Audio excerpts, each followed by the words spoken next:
ਵਾਹਿਗੁਰੂ ਜੀ ਕਾ ਖਾਲਸਾ ਵਾਹਿਗੁਰੂ ਜੀ ਕੀ ਫਤਿਹ। ਵੈਸੇ ਤੇ ਜੋ ਕੁਛ ਮੇਰੇ ਲੈਕਚਰ ਦੇ ਦੌਰਾਨ ਮੁੰਬਈ ਸ਼ਹਿਰ ਦੇ ਵਿੱਚ ਵਾਪਰਿਆ ਜਾਂ ਜਿਸ ਤਰ੍ਹਾਂ ਦੇ ਨਾਲ ਉੱਥੇ ਮੈਨੂੰ ਲੈਕਚਰ ਕਰਨ ਤੋਂ ਉੱਥੋਂ ਦੇ ਪੁਲਿਸ ਵੱਲੋਂ, ਪ੍ਰਸ਼ਾਸਨ ਵੱਲੋਂ ਤੇ ਸੰਬੰਧਿਤ ਸੰਸਥਾ ਜਿਸ ਦੇ ਵਿੱਚ ਲੈਕਚਰ ਕੀਤਾ ਜਾਣਾ ਸੀ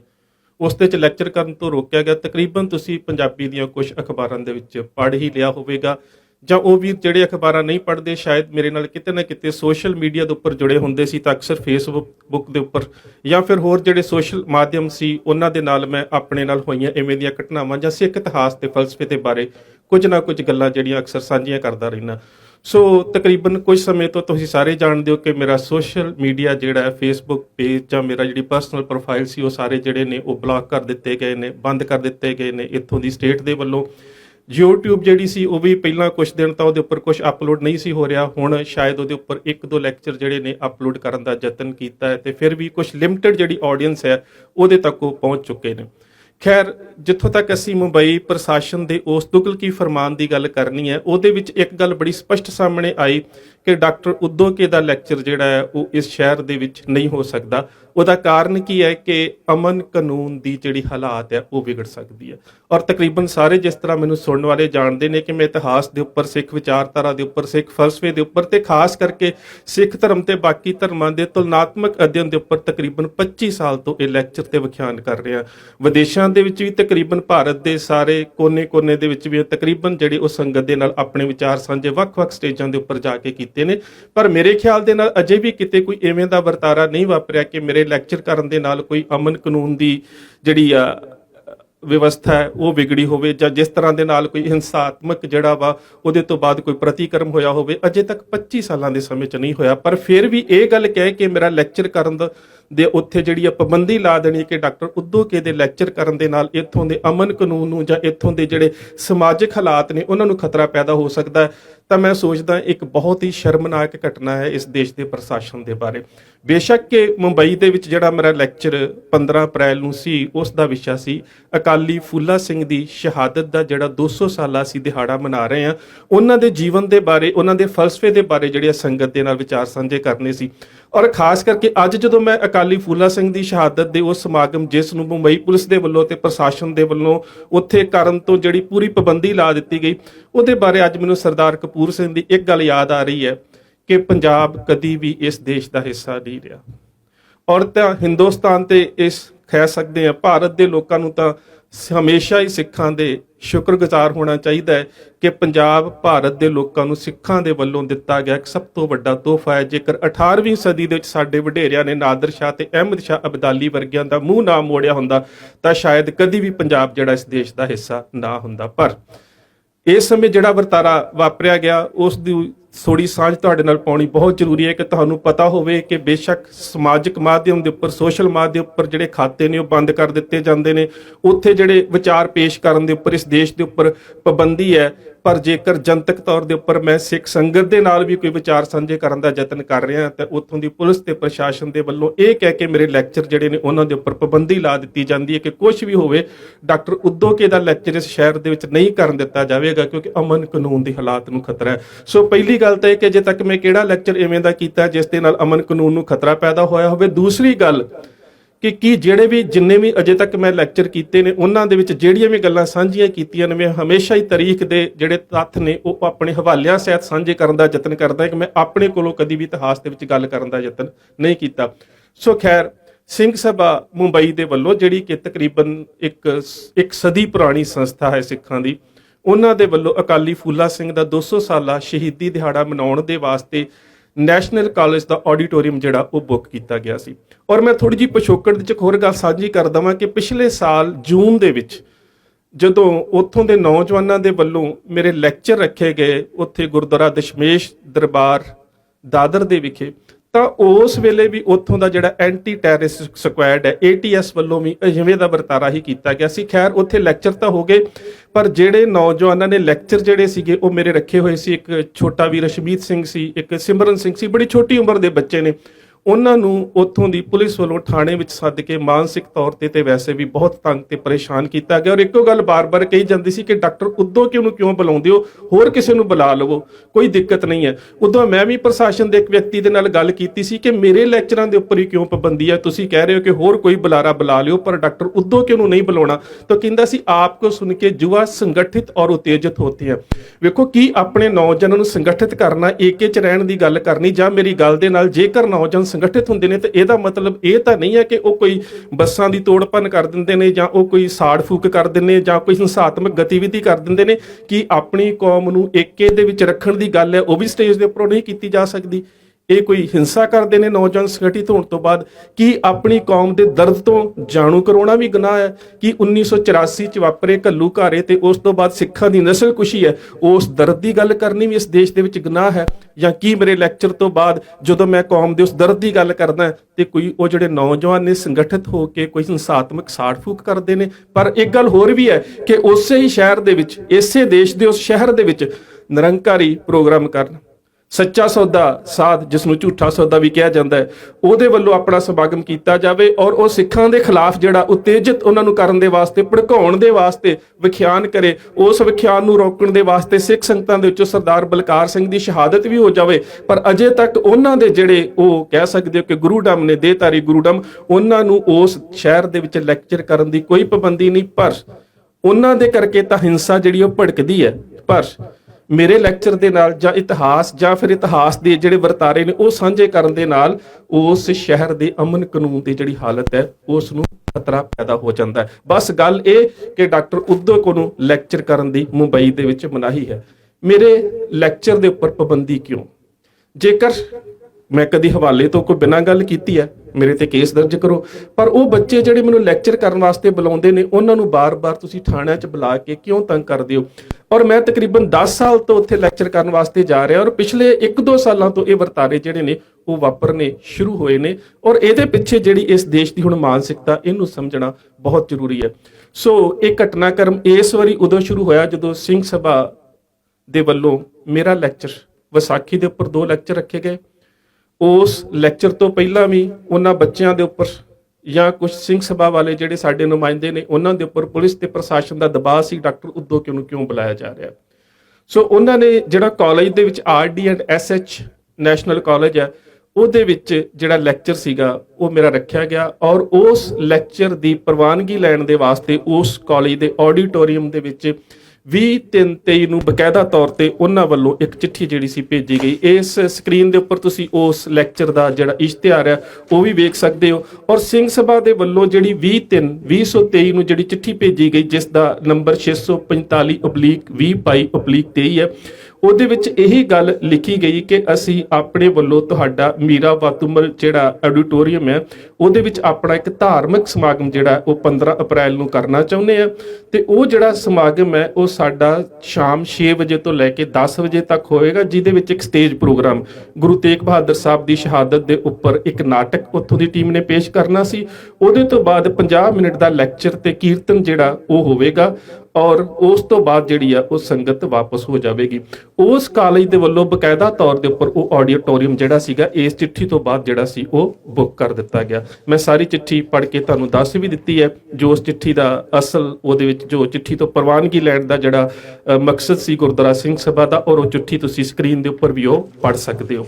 ਸੋ ਸੋਸ਼ਲ ਮੀਡੀਆ ਦੇ ਵਿੱਚ ਬਕਾਇਦਾ ਤੌਰ ਤੇ ਪੋਸਟਰ ਆ ਚੁੱਕਾ ਸੀ ਤੇ ਜਿੰਨੇ ਵੀ ਹੋਰ ਉੱਥੋਂ ਦੇ ਕਹਿ ਸਕਦੇ ਹੋ ਕਿ WhatsApp ਗਰੁੱਪ ਨੇ ਜਾਂ ਫਿਰ ਕਾਲਜ ਦੇ ਨਾਲ ਸੰਬੰਧਿਤ ਜਿਹੜੇ ਲੋਕ ਨੇ ਉਹਨਾਂ ਸਾਰਿਆਂ ਤੱਕ ਕਿ ਉੱਥੇ ਕਿਹੜਾ ਜਿਹੜਾ ਇਵੈਂਟ ਹੋਣ ਜਾ ਰਿਹਾ ਉਹਦੇ ਬਕਾਇਦਾ ਤੌਰ ਤੇ ਉਹਨਾਂ ਨੂੰ ਸੂਚਿਤ ਕਰ ਦਿੱਤਾ ਗਿਆ ਕਿ ਇੱਕ ਲੈਕਚਰ ਹੋਵੇਗਾ, ਕੀਰਤਨ ਹੋਵੇਗਾ ਔਰ ਇੱਕ ਨਾਟਕ ਗੁਰੂ ਤੇਗ ਬਹਾਦਰ ਸਾਹਿਬ ਦੀ ਸ਼ਹਾਦਤ ਦੇ ਉੱਪਰ ਹੋਵੇਗਾ। ਔਰ ਇਸ ਦਾ ਬਕਾਇਦਾ ਤੌਰ ਤੇ ਸਾਰੇ ਸ਼ਹਿਰ ਦੇ ਵਿੱਚ ਜਿਹੜਾ ਸੀ ਪ੍ਰਚਾਰ ਉਹ ਕਰ ਦਿੱਤਾ ਗਿਆ। ਉਸ ਚਿੱਠੀ ਤੋਂ ਬਾਅਦ ਜਿਹੜੀ ਕਾਲਜ ਦੀ ਜਿਹੜੀ ਕਮੇਟੀ ਸੀ ਉਹਦੇ ਵੱਲੋਂ ਬਕਾਇਦਾ ਤੌਰ ਤੇ ਉਸ ਚਿੱਠੀ ਦੀ ਰਿਸੀਵਿੰਗ ਵੀ ਦਿੱਤੀ ਗਈ ਜਿਸ ਦੀ ਕਿ ਸਟੈਂਪ ਬਕਾਇਦਾ ਤੌਰ ਤੇ ਉੱਪਰ ਚਿੱਠੀ ਉੱਪਰ ਲੱਗੀ ਹੋਈ ਹੈ। ਉਸ ਤੋਂ ਬਾਅਦ ਇਸ ਲੈਕਚਰ ਕਰਨ ਦੀ ਪ੍ਰਵਾਨਗੀ ਜਿਹੜੀ ਉਸ ਕਾਲਜ ਦੇ ਵੱਲੋਂ ਦੇ ਦਿੱਤੀ ਗਈ ਤੇ ਜਿੰਨੀ ਉਹਨਾਂ ਦੇ ਆਡੀਟੋਰੀਅਮ ਦੀ ਫੀਸ ਸੀ ਉਹ ਬਕਾਇਦਾ ਤੌਰ ਤੇ ਸਿੰਘ ਸਭਾ ਦੇ ਵੱਲੋਂ ਭੇਜ ਦਿੱਤੀ ਗਈ ਜਿਸ ਦਾ ਤੁਸੀਂ ਉਹ ਬੈਕ ਡਰਾਫਟ ਹੋਇਆ ਮੇਰੇ ਕੋਲੋਂ ਵੇਖ ਸਕਦੇ ਹੋ। ਇਹ ਸਾਰੀ ਫੀਸ ਲੈਣ ਤੋਂ ਬਾਅਦ ਉੱਥੋਂ ਦੇ ਕਾਲਜ ਨੇ ਜਿਹੜੀ ਸੀਗੀ ਉਹ ਪ੍ਰਵਾਨਗੀ ਦੇ ਵਾਸਤੇ ਜਿਹੜੀ ਸੀਗੀ ਇਹ ਆਪਣੀ ਸਿੰਘ ਸਭਾ ਨੂੰ ਸੂਚਨਾ ਵੀ ਦੇ ਦਿੱਤੀ ਕਿ ਤੁਸੀਂ ਉਸ ਦਿਨ ਆਪਣਾ ਜਿਹੜਾ ਹੈ ਉਹ ਲੈਕਚਰ ਕਰ ਸਕਦੇ ਹੋ। ਸਿੰਘ ਸਭਾ ਨੇ ਬਕਾਇਦਾ ਤੌਰ ਤੇ ਉੱਪਰ ਕੀਰਤਨੀ ਜਥਾ, ਨਾਟਕ ਦੀ ਟੀਮ ਜਾਂ ਮੇਰਾ ਲੈਕਚਰ ਜਿਹੜਾ ਸੀਗਾ ਉਹ ਸਾਰਿਆਂ ਦੀ ਬੁਕਿੰਗ ਤੋਂ ਬਾਅਦ ਸਾਨੂੰ ਸਾਰਿਆਂ ਨੂੰ ਉੱਥੇ ਬੁਲਾਇਆ ਗਿਆ। ਔਰ ਤਕਰੀਬਨ ਇਹ ਇੱਕ ਵੱਡਾ ਖਰਚਾ ਸੀ ਕਿ ਕੀਰਤਨੀ ਜਥੇ ਨੂੰ ਬੁਲਾਉਣਾ, ਨਾਟਕ ਦੀ ਟੀਮ ਨੂੰ ਬੁਲਾਉਣਾ, ਮੈਨੂੰ ਬੁਲਾਉਣਾ, ਸਾਰੇ ਤਕਰੀਬਨ ਬਾਈ 에ਅਰ ਗਏ ਤੇ ਤਕਰੀਬਨ 3000 ਤੋਂ ਵੱਧ ਕਿਹਾ ਜਾਂਦਾ ਹੈ ਕਿ ਸੰਗਤ ਦਾ ਜਿਹੜਾ ਸੀਗਾ ਉੱਥੇ ਪ੍ਰਬੰਧ ਕੀਤਾ ਗਿਆ, ਜਿਨ੍ਹਾਂ ਦੇ ਵਿੱਚ ਖਾਸ ਕਰਕੇ ਵਿਦਿਆਰਥੀ ਸੀ ਕਿ ਜਿਨ੍ਹਾਂ ਨੂੰ ਇਹ ਦੱਸਿਆ ਜਾ ਸਕੇ ਕਿ ਅਕਾਲੀ ਫੂਲਾ ਸਿੰਘ ਜਿਹੜੇ ਸੀਗੇ ਉਹ ਸਿੱਖ ਇਤਿਹਾਸ ਦੇ ਵਿੱਚ ਆਪਣਾ ਕੀ ਸਥਾਨ ਰੱਖਦੇ ਨੇ ਜਾਂ ਫਿਰ ਉਹਨਾਂ ਦੇ ਸਿੱਖ ਰਾਜ ਦੀ ਕਾਇਮੀ ਦੇ ਵਿੱਚ ਕਿਸ ਤਰ੍ਹਾਂ ਦੇ ਨਾਲ ਆਪਣਾ ਯੋਗਦਾਨ ਪਾਇਆ। ਵਿਸਾਖੀ ਪ੍ਰਗਟ ਦਿਹਾੜੇ ਦੇ ਉੱਪਰ ਯਾਨੀ ਕਿ 13 ਤੇ 14 ਤਰੀਕ ਨੂੰ ਮੇਰੇ 2 ਦਿਨ ਉੱਥੇ ਲੈਕਚਰ ਹੋਏ। ਉਸ ਸਮੇਂ ਦੌਰਾਨ ਵੀ 2 ਬੱਚੇ ਜਿਹੜੇ ਸੀ ਪੁਲਿਸ ਦੇ ਵੱਲੋਂ ਚੁੱਕ ਲਏ ਗਏ ਔਰ ਬਕਾਇਦਾ ਤੌਰ ਤੇ ਉਹਨਾਂ ਨੂੰ ਥਾਣੇ ਵਿੱਚ ਸੱਦ ਕੇ ਇੱਕ ਬੱਚਾ ਸਿਮਰਨ ਸਿੰਘ ਤੇ ਇੱਕ ਦਾ ਨਾਂ ਅਸ਼ਮੀਤ ਸਿੰਘ ਨੂੰ ਬਕਾਇਦਾ ਦੇ ਤੌਰ ਤੇ ਤੰਗ ਕੀਤਾ ਗਿਆ। ਔਰ ਉੱਥੋਂ ਤੱਕ ਕਿ ਜਦੋਂ ਮੈਂ ਲੈਕਚਰ ਕਰ ਰਿਹਾ ਸੀ ਉੱਥੇ ਵੀ ਆਦਮੀ ਭੇਜੇ ਗਏ ਔਰ ਉਦੋਂ ਤੋਂ ਬਾਅਦ ਪ੍ਰਬੰਧਕਾਂ ਨੂੰ ਇਹ ਗੱਲ ਵੀ ਸੁਨੇਹਾ ਭੇਜਿਆ ਗਿਆ ਕਿ ਜੋ ਕੁਝ ਡਾਕਟਰ ਉਦੋਕੇ ਨੇ ਬੋਲਿਆ ਹੈ ਉਸ ਦੀ ਸਾਨੂੰ ਟਰਾਂਸਲੇਸ਼ਨ ਕਰਕੇ ਜਿਹੜੀ ਉਹ ਭੇਜੀ ਜਾਵੇ ਕਿ ਉਹਨੇ ਕਿਸ ਵਿਸ਼ੇ ਦੇ ਉੱਪਰ ਬੋਲਿਆ। ਬੇਸ਼ੱਕ ਇੱਥੇ ਜਿਹੜੇ ਮੈਂ ਲੈਕਚਰ ਕੀਤੇ ਇਹਨਾਂ ਦੇ ਮੇਰੇ ਵਿਸ਼ੇ ਜਿਹੜੇ ਸੀਗੇ 5 ਕਕਾਰ, ਸਰਬੱਤ ਖਾਲਸਾ ਅਤੇ 5 ਪਿਆਰੇ ਸਹਿਬਾਨ, ਇਹਨਾਂ ਦੇ ਉੱਪਰ ਜਿਹੜੇ ਸੀਗੇ ਮੇਰੇ ਲੈਕਚਰ ਸੀ। ਔਰ ਅਚਾਨਕ ਕੀ ਹੋਇਆ ਕਿ ਜਦੋਂ 16 ਤਰੀਕ ਨੂੰ ਜਿਸ ਦਿਨ ਲੈਕਚਰ ਕਰਨਾ ਸੀ, ਇਹ ਬੁਕਿੰਗ ਦੇ ਤਕਰੀਬਨ 25 ਦਿਨ ਬਾਅਦ ਜਿਸ ਦਿਨ ਮੈਂ ਲੈਕਚਰ ਕਰਨਾ ਸੀ 15 ਅਪ੍ਰੈਲ 2023 ਨੂੰ ਇੱਕ ਚਿੱਠੀ ਜਿਹੜੀ ਹੈ ਕਾਲਜ ਦੇ ਵੱਲੋਂ ਜਿਹੜੀ ਹੈ ਉਹ ਸਿੰਘ ਸਭਾ ਨੂੰ ਭੇਜ ਦਿੱਤੀ ਜਾਂਦੀ ਹੈ, ਜਿਹਦਾ ਰੈਫਰੈਂਸ ਨੰਬਰ 2962 ਹੈ, ਜਿਹੜੀ ਚਿੱਠੀ ਤੁਸੀਂ ਸਕਰੀਨ ਦੇ ਉੱਪਰ ਵੇਖ ਸਕਦੇ ਹੋ। ਔਰ ਇਸ ਚਿੱਠੀ ਦੇ ਵਿੱਚ ਲਿਖਿਆ ਗਿਆ ਕਿ ਤੁਹਾਡਾ ਜਿਹੜੀ ਬੁਕਿੰਗ ਸੀ ਉਸ ਨੂੰ ਕੈਂਸਲ ਕੀਤਾ ਜਾ ਰਿਹਾ ਹੈ ਕਿਉਂਕਿ ਜਿਹੜਾ ਲੈਕਚਰ ਕਰਵਾਇਆ ਜਾਣਾ ਹੈ ਹਾਇਰ ਅਥਾਰਟੀਜ਼ ਦੇ ਵੱਲੋਂ ਸਾਨੂੰ ਇਹ ਦੱਸਿਆ ਗਿਆ ਹੈ ਕਿ ਇਹਨਾਂ ਲੈਕਚਰ ਦੇ ਨਾਲ ਜਾਂ ਇਸ ਪ੍ਰੋਗਰਾਮ ਦੇ ਨਾਲ ਜਿਹੜਾ ਹੈ ਉਹ ਇਸ ਸ਼ਹਿਰ ਦੀ ਜਿਹੜਾ ਉਹਨਾਂ ਲਿਖਿਆ ਵਾ ਕਿ law and order maintenance instruction ਜਿਹੜੀਆਂ ਨੇ ਉਹਨਾਂ ਦੇ ਕਰਕੇ ਜਿਹੜਾ ਵਾ ਉਹ ਕੈਂਸਲ ਕੀਤਾ ਜਾ ਰਿਹਾ ਕਿਉਂਕਿ ਸਾਨੂੰ ਹਾਇਰ ਅਥਾਰਟੀਜ਼ ਵੱਲੋਂ ਕਿਹਾ ਗਿਆ ਕਿ law and order the maintenance ਦੀ ਜਿਹੜੀ ਸਮੱਸਿਆ ਉਹ ਇਸ ਸ਼ਹਿਰ ਦੇ ਵਿੱਚ ਜਿਹੜੀ ਉਹ ਪੈਦਾ ਹੋ ਸਕਦੀ ਹੈ। ਇੱਕ ਜਾਣਕਾਰ ਦੇ ਰਾਹੀਂ ਮੈਂ ਪਤਾ ਕਰਨਾ ਚਾਹਿਆ ਕਿ ਦਰਅਸਲ ਇਤਰਾਜ਼ ਕੀ ਹੈ। ਜਦੋਂ ਪੁਲਿਸ ਪ੍ਰਸ਼ਾਸਨ ਨੂੰ ਇਸ ਗੱਲ ਦੀ ਗੱਲ ਕੀਤੀ ਤੇ ਉਹਨਾਂ ਨੇ ਕਿਹਾ ਕਿ ਸਾਨੂੰ ਇਤਰਾਜ਼ ਨਹੀਂ ਹੈ ਡਾਕਟਰ ਉਦੋਕੇ ਦੇ ਉੱਪਰ, ਸਗੋਂ ਕਾਲਜ ਨੂੰ ਇਤਰਾਜ਼ ਹੈ। ਪਰ ਜਦੋਂ ਕਾਲਜ ਨੂੰ ਇਸ ਗੱਲ ਤੋਂ ਪੁੱਛਿਆ ਗਿਆ ਕਿ ਕੀ ਇਤਰਾਜ਼ ਹੈ ਤੇ ਉਹਨਾਂ ਕਿਹਾ ਕਿ ਪੁਲਿਸ ਪ੍ਰਸ਼ਾਸਨ ਨੂੰ ਇਤਰਾਜ਼ ਹੈ ਕਿ ਅਸੀਂ ਉਸ ਦਾ ਲੈਕਚਰ ਜਿਹੜਾ ਉਹ ਇਸ ਕਾਲਜ ਦੇ ਵਿੱਚ ਨਹੀਂ ਕਰਨ ਦੇਣਾ। ਸੋ ਇਹ ਸਾਡੇ ਹਾਲਾਤ ਨੇ ਕਿ ਸੋਸ਼ਲ ਮੀਡੀਆ ਦੇ ਉੱਪਰ ਲਿਖਣ ਤੋਂ ਬੰਦ ਕਰ ਦਿੱਤਾ ਜਾਂਦਾ ਹੈ, ਆਪਣੀ ਗੱਲ ਰੱਖਣ ਦੇ ਜਿਹੜੇ ਸਾਡੇ ਸਮਾਜਿਕ ਮਾਧਿਅਮ ਨੇ ਉਹਨਾਂ ਦੇ ਉੱਪਰ ਸਾਨੂੰ ਕਿਸੇ ਤਰ੍ਹਾਂ ਦੀ ਆਜ਼ਾਦੀ ਨਹੀਂ, ਉਹਨਾਂ ਦੇ ਉੱਪਰ ਵੀ ਸਾਨੂੰ ਬਲੌਕ ਕਰ ਦਿੱਤਾ ਜਾਂਦਾ ਹੈ। ਜਿਹੜੇ ਸਾਡੇ ਸਮਾਜਿਕ ਮਾਧਿਅਮ ਨੇ ਉਹ ਜਿਹੜੇ ਨੇ ਸਰਕਾਰ ਦੇ ਵੱਲੋਂ ਜਿਹੜੇ ਨੇ ਬੈਨ ਕਰ ਦਿੱਤੇ ਜਾਂਦੇ ਨੇ ਤੇ ਜੇਕਰ ਸੰਗਤ ਦੇ ਵਿੱਚ ਜਾ ਕੇ ਗੱਲ ਕਰਨ ਦਾ ਯਤਨ ਕੀਤਾ ਜਾਂਦਾ ਹੈ ਕਿ ਆਪਣੇ ਵਿਰਸੇ ਤੋਂ, ਆਪਣੇ ਇਤਿਹਾਸ ਨੂੰ, ਆਪਣੀ ਕੌਮ ਨੂੰ ਜਾਗਰੂਕ ਕਰਵਾ ਸਕੀਏ ਤੇ ਉੱਥੇ ਫਿਰ ਜਿਹੜਾ ਪੁਲਿਸ ਤੇ ਪ੍ਰਸ਼ਾਸਨ ਜਿਹੜਾ ਉਹ ਸੰਬੰਧਿਤ ਸੰਸਥਾਵਾਂ ਜਿਨ੍ਹਾਂ ਸੰਸਥਾਵਾਂ ਦੇ ਵਿੱਚ ਉਹ ਲੈਕਚਰ ਰੱਖੇ ਹੁੰਦੇ ਨੇ ਉਹਨਾਂ ਦੇ ਕੋਲੋਂ ਉਹ ਲੈਕਚਰ ਜਿਹੜੇ ਨੇ ਉਹ ਕੈਂਸਲ ਕਰਵਾ ਦਿੰਦਾ ਹੈ, ਉਹ ਜਿਹੜੀ ਬੁਕਿੰਗ ਹੈ ਕੈਂਸਲ ਕਰ ਦਿੱਤੀ ਜਾਂਦੀ ਹੈ। ਔਰ ਦੂਸਰੇ ਪਾਸੇ ਜਿਹੜੇ ਪ੍ਰਬੰਧਕ ਨੇ ਉਹਨਾਂ ਦੇ ਨਾਲ ਵੀ ਉਹਨਾਂ ਦਾ ਵਤੀਰਾ ਕੋਈ ਚੰਗਾ ਨਹੀਂ ਹੁੰਦਾ ਕਿਉਂਕਿ ਜਿਸ ਵੇਲੇ ਸਿੰਘ ਸਭਾ ਮੁੰਬਈ ਦੇ ਵੱਲੋਂ ਪੁਲਿਸ ਤੱਕ ਪਹੁੰਚ ਕੀਤੀ ਗਈ ਤਾਂ ਪਹਿਲਾਂ ਜਿਸ ਥਾਣੇ ਦੇ ਵਿੱਚ ਖਾਰ ਥਾਣੇ ਦੇ ਵਿੱਚ ਜਿਹੜਾ ਪੁਲਿਸ ਸਟੇਸ਼ਨ ਖਾਰ ਹੈ ਉਹਦੇ ਵਿੱਚ ਜਿਹੜਾ ਸੀਨੀਅਰ ਆਫੀਸਰ ਸੀ ਉਹਦੇ ਨਾਲ ਗੱਲ ਕੀਤੀ ਗਈ ਤੇ ਉਸਨੇ ਕਿਹਾ ਕਿ ਇਹ ਗੱਲ ਮੇਰੇ ਪੱਧਰ ਦੀ ਨਹੀਂ ਹੈ, ਇਹ ਗੱਲ ਵੱਡੇ ਪੱਧਰ ਤੋਂ ਆਈ ਹੈ ਕਿ ਉਸ ਦਾ ਲੈਕਚਰ ਇੱਥੇ ਨਹੀਂ ਕਰਨ ਦੇਣਾ। ਉਸ ਤੋਂ ਬਾਅਦ ਸਿੰਘ ਸਭਾ ਦੇ ਜਿਹੜੇ ਨੁਮਾਇੰਦੇ ਨੇ ਉਹ ਜਦੋਂ ਵੱਡੇ ਆਫੀਸਰ ਦੇ ਜਿਹੜੇ ਹਾਈ ਅਫੀਸ਼ੀਅਲਸ ਨੇ ਉਹਨਾਂ ਦੇ ਜਦੋਂ ਉਹਨਾਂ ਦੇ ਦਫ਼ਤਰ ਗਏ ਤੇ ਉਹਨਾਂ ਦਾ ਰਵੱਈਆ ਇੰਨਾ ਮਾੜਾ ਸੀ ਕਿ ਪਹਿਲਾਂ ਤਾਂ ਸਾਰੀ ਪ੍ਰਬੰਧਕ ਕਮੇਟੀ ਜਿਹੜੇ ਕਿ ਮੁੰਬਈ ਦੇ ਕਹਿ ਸਕਦੇ ਹੋ ਕਿ ਨੁਮਾਇੰਦਾ ਜਿਹੜੀਆਂ ਸਿੱਖ ਸ਼ਖਸੀਅਤਾਂ ਨੇ ਉਹਨਾਂ ਨੂੰ ਲੰਬਾ ਸਮਾਂ ਬਿਠਾ ਕੇ ਰੱਖਿਆ। ਉਸ ਤੋਂ ਬਾਅਦ ਉਹਨਾਂ ਦੀ ਗੱਲ ਵੀ ਨਾ ਸੁਣੀ ਗਈ ਤੇ ਜਿਹੜਾ ਦਫ਼ਤਰ ਸੀ ਉਸ ਦੇ ਵਿੱਚੋਂ ਉੱਠ ਕੇ ਜਿਹੜਾ ਉਹ ਵੱਡਾ ਆਫੀਸਰ ਸੀ ਬਾਹਰ ਚਲਾ ਗਿਆ ਤੇ ਬਾਹਰ ਜਾਂਦੇ ਨੇ ਜਦੋਂ ਸਿੰਘ ਸਭਾ ਦੇ ਇੱਕ ਨੁਮਾਇੰਦੇ ਨੇ ਪੁੱਛਿਆ ਕਿ ਤੁਸੀਂ ਸਾਡਾ ਪ੍ਰੋਗਰਾਮ ਕੈਂਸਲ ਕਿਉਂ ਕਰਨਾ ਚਾਹੁੰਦੇ ਹੋ ਤੇ ਉਸਨੇ ਬੜਾ ਸਪਸ਼ਟ ਕਿਹਾ ਕਿ ਮੈਨੇ ਕਹਿ ਦਿਆ ਨਾ ਇਹ ਪ੍ਰੋਗਰਾਮ ਨਹੀਂ ਹੋ ਸਕਦਾ। ਸੋ ਇਹ ਹਾਲਾਤ ਨੇ ਸਾਡੇ ਕਿ ਅਸੀਂ ਅੱਜ ਆਪਣੇ ਜਿਹੜੇ ਸਾਡੇ ਸਿੱਖਾਂ ਦੇ ਉਹ ਸ਼ਹੀਦ ਜਿਨ੍ਹਾਂ ਦੇ ਕਰਕੇ ਖਾਲਸਾ ਰਾਜ ਦੀ ਕਾਇਮੀ ਹੋਈ ਜਾਂ ਫਿਰ ਮੈਂ ਉਹਨਾਂ ਸ਼ਬਦਾਂ 'ਚ ਕਹਾਂ ਕਿ ਜਿਹੜੀ ਗੱਲ ਸਰਦਾਰ ਕਪੂਰ ਸਿੰਘ ਕਿਹਾ ਕਰਦੇ ਸੀ ਕਿ ਇਸ ਦੇਸ਼ ਦੇ ਵਾਸਤੇ ਪੰਜਾਬ ਸਿੱਖਾਂ ਵੱਲੋਂ ਦਿੱਤਾ ਹੋਇਆ ਇੱਕ ਤੋਹਫਾ ਹੈ ਤੇ ਉਸ ਤੋਹਫੇ ਦਾ ਨਜ਼ਾਰਾ ਅਸੀਂ ਅੱਜ ਵੇਖ ਰਹੇ ਹਾਂ ਕਿ ਕਿਸ ਤਰ੍ਹਾਂ ਦੇ ਨਾਲ ਜਿਹੜੀ ਅਕਿਰਤ ਘਣਤਾ ਹੈ ਉਹ ਇਹਨਾਂ ਦੇ ਵੱਲੋਂ ਵਿਖਾਈ ਜਾ ਰਹੀ ਹੈ। ਇਸ ਤੋਂ ਬਲਾ ਸਿੰਘ ਸਭਾ ਜਿਹੜੀ ਹੈ ਮੁੰਬਈ ਉਹਦੇ ਵੱਲੋਂ ਬਕਾਇਦਾ ਤੌਰ ਤੇ ਇੱਕ ਚਿੱਠੀ ਵੀ ਲਿਖੀ ਗਈ ਪੁਲਿਸ ਪ੍ਰਸ਼ਾਸਨ ਨੂੰ ਕਿ ਸਾਨੂੰ ਇਤਰਾਜ਼ ਤਾਂ ਦੱਸੋ, ਇੰਨਾ ਖਰਚ ਕੀਤਾ ਹੈ, ਲੈਕਚਰ ਕਰਨ ਦੇ ਵਾਸਤੇ ਬੁਲਾਇਆ ਹੈ, ਕਾਲਜ ਦੇ ਕੋਲੋਂ ਪਰਮਿਸ਼ਨ ਲਈ ਹੈ, ਤੁਹਾਡੇ ਜਿਹੜੇ ਆਫੀਸਰ ਕਹਿ ਰਹੇ ਨੇ ਕਿ ਲੈਕਚਰ ਕਰ ਨਹੀਂ ਦੇਣਾ। ਸਾਨੂੰ ਕੋਈ ਇਤਰਾਜ਼ ਤਾਂ ਦੱਸਿਆ ਜਾਵੇ ਕਿ ਲੈਕਚਰ ਕਰਨ ਦੇ ਨਾਲ ਕਿਸ ਤਰ੍ਹਾਂ ਦੇ ਨਾਲ ਅਮਨ ਕਾਨੂੰਨ ਦੀ ਹਾਲਤ ਨੂੰ ਖਤਰਾ ਪੈਦਾ ਹੁੰਦਾ ਹੈ। ਔਰ ਇਸ ਚਿੱਠੀ ਦੀ ਵੀ ਬਕਾਇਦਾ ਥਾਣੇ ਦੇ ਵਿੱਚ ਰਿਸੀਵਿੰਗ ਤਾਂ ਕੀਤੀ ਗਈ, ਪਰ ਕਿਸੇ ਤਰ੍ਹਾਂ ਦਾ ਕੋਈ ਜਵਾਬ ਨਾ ਦਿੱਤਾ ਗਿਆ। ਅਖੀਰ ਦੇ ਉੱਪਰ ਜਦੋਂ ਇਹ ਗੱਲ ਸਪਸ਼ਟ ਹੋ ਗਈ ਕਿ ਉਹਨਾਂ ਨੇ ਇਸ ਲੈਕਚਰ ਨੂੰ ਜਾਂ ਇਸ ਇਤਿਹਾਸ ਨੂੰ ਸੰਗਤ ਦੇ ਨਾਲ ਸਾਂਝਾ ਨਹੀਂ ਕਰਨ ਦੇਣਾ, ਤੇ ਅਖੀਰ ਫਿਰ ਸਿੰਘ ਸਭਾ ਨੂੰ ਇਹ ਸੁਨੇਹਾ ਜਿਹੜਾ ਸੀ ਜਗ੍ਹਾ ਜਗ੍ਹਾ ਦੇ ਉੱਪਰ ਲਾ ਕੇ ਦਿੱਤਾ ਗਿਆ ਕਿ ਕੁਝ ਸਮੱਸਿਆਵਾਂ ਦੇ ਕਰਕੇ ਅਸੀਂ ਇਹ ਜਿਹੜਾ ਅੱਜ ਦਾ ਪ੍ਰੋਗਰਾਮ ਹੈ ਇਹ ਮੁਲਤਵੀ ਕਰ ਰਹੇ ਹਾਂ। ਬੇਸ਼ੱਕ ਕਿ ਉੱਥੇ ਇੰਨੀ ਵੱਡੀ ਨੌਜਵਾਨਾਂ ਦੀ ਗਿਣਤੀ ਸੀ, ਕੁਝ ਨੌਜਵਾਨ ਥੋੜੇ ਗਰਮਜੋਸ਼ੀ ਵਿੱਚ ਵੀ ਸਨ। ਉਹ ਚਾਹੁੰਦੇ ਸੀ ਕਿ ਕਾਲਜ ਦੇ ਬਾਹਰ ਕੋਈ ਮੁਜ਼ਾਹਰਾ ਕੀਤਾ ਜਾਵੇ ਜਾਂ ਉੱਥੇ ਥੋੜਾ ਜਿਹਾ ਸਰਗਰਮੀ ਕੋਈ ਵਿਖਾਈ ਜਾਵੇ, ਪਰ ਉੱਥੇ ਮੇਰਾ ਜਿਹੜਾ ਮਕਸਦ ਸੀ ਉਹਨਾਂ ਦਾ ਸਿੰਘ ਸਭਾ ਦੇ ਨਾਲ ਵੀ ਗੱਲ ਕਰਨ ਦਾ ਕਿ ਸ਼ਾਇਦ ਉਹ ਇਹੀ ਚਾਹੁੰਦੇ ਨੇ ਕਿ ਜਿਹੜੇ ਸਾਡੇ ਨੌਜਵਾਨ ਆ ਭੜਕਾਹਟ ਦੇ ਵਿੱਚ ਆਉਣ ਤੇ ਅਸੀਂ ਕਿਸੇ ਤਰੀਕੇ ਦੇ ਨਾਲ ਇਹਨਾਂ ਨੌਜਵਾਨਾਂ ਦਾ ਫਿਰ ਪੰਜਾਬ ਦੇ ਵਾਂਗੂ ਜਿਹੜਾ ਉਹ ਸ਼ਿਕਾਰ ਖੇਡ ਸਕੀਏ। ਸੋ ਇਸ ਤਰ੍ਹਾਂ ਦੇ ਨਾਲ ਜਿਹੜੇ ਹਾਲਾਤ ਨੇ ਉਹ ਪੈਦਾ ਕੀਤੇ ਜਾ ਰਹੇ ਨੇ। ਹੁਣ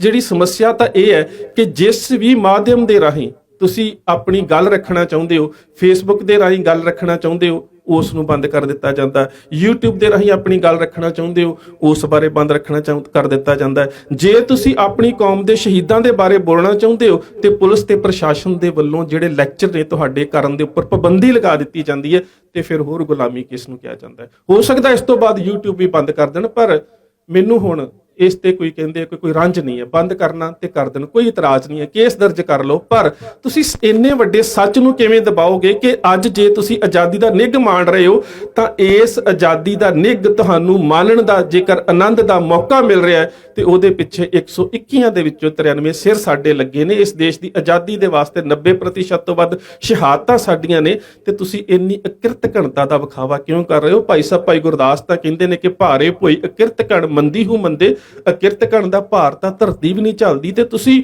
ਉਹਨਾਂ ਦੇ ਨਾਲ ਇੰਨੀ ਅਕਿਰਤ ਘਣਤਾ ਵਿਖਾ ਰਹੇ ਹੋ ਕਿ ਜਿਨ੍ਹਾਂ ਨੇ ਤੁਹਾਨੂੰ ਰਾਜ ਲੈ ਕੇ ਵੀ ਦਿੱਤਾ ਤੇ ਅੱਜ ਚੀਨ ਤੇ ਪਾਕਿਸਤਾਨ ਦੀਆਂ ਸਰਹੱਦਾਂ ਦੇ ਉੱਪਰ ਵੀ ਤੁਹਾਡੇ ਰਾਜ ਦੀ ਰੱਖਿਆ ਕਰਨ ਦੇ ਵਾਸਤੇ ਆਪਣੇ ਸਿਰ ਦੇ ਰਹੇ ਨੇ, ਤੇ ਤੁਸੀਂ ਉਸ ਕੌਮ ਦੇ ਨੁਮਾਇੰਦਿਆਂ ਦੇ ਨਾਲ ਜਦੋਂ ਤੁਸੀਂ ਇਸ ਤਰ੍ਹਾਂ ਦਾ ਅਹਿਸਾਸ ਕਰਵਾ ਰਹੇ ਹੋ ਤਾਂ ਫਿਰ ਤੁਸੀਂ ਆਪ ਸੋਚੋ ਕਿ ਉਸ ਕੌਮ ਦੇ ਵਾਸਤੇ ਅਗਲਾ ਰਸਤਾ ਕਿਹੜਾ ਹੋਵੇਗਾ। ਮੈਂ ਤੇ ਹੈਰਾਨ ਸੀ ਕਿ ਪਿਛਲੇ ਸਮਿਆਂ ਦੇ ਵਿੱਚ ਉੱਥੋਂ ਦੇ ਕੁਝ ਬਜ਼ੁਰਗ ਨੁਮਾਇੰਦੇ ਜਿਹੜੇ ਕਿਹਾ ਕਰਦੇ ਸੀ ਕਿ ਸਵੈ ਨਿਰਣੇ ਦੀ ਗੱਲ ਜਿਹੜੀ ਕਰਨ ਵਾਲੇ ਸਿੱਖ ਨੇ ਭੜਕਾਉਂਦੇ ਨੇ, ਤੇ ਇਸ ਵਾਰੀ ਉਹ ਖੁਦ ਕਹਿ ਰਹੇ ਸੀਗੇ ਕਿ ਜੇਕਰ ਸਾਨੂੰ ਆਪਣੇ ਇਤਿਹਾਸ ਨੂੰ ਵੀ ਸੰਗਤ ਦੇ ਨਾਲ ਨਹੀਂ ਸਾਂਝਾ ਕਰਨ ਦੇਣਾ ਤਾਂ ਫਿਰ ਜਿਹੜੇ ਵੀਰ ਸਵੈ ਨਿਰਣੇ ਦੀ ਗੱਲ ਕਰਨੇ ਨੇ ਉਹ ਬਿਲਕੁਲ ਸੱਚ ਕਰ ਰਹੇ ਨੇ। ਜਦੋਂ ਉਹਨਾਂ ਨੇ ਮੇਰੇ ਨਾਲ ਵੀ ਗੱਲ ਕੀਤੀ ਤੇ ਉਹਨਾਂ ਨੇ ਮੈਨੂੰ ਕਿਹਾ ਕਿ ਸਾਨੂੰ ਅਫਸੋਸ ਹੈ, ਅਸੀਂ ਤੁਹਾਨੂੰ ਬੁਲਾਇਆ ਸੀ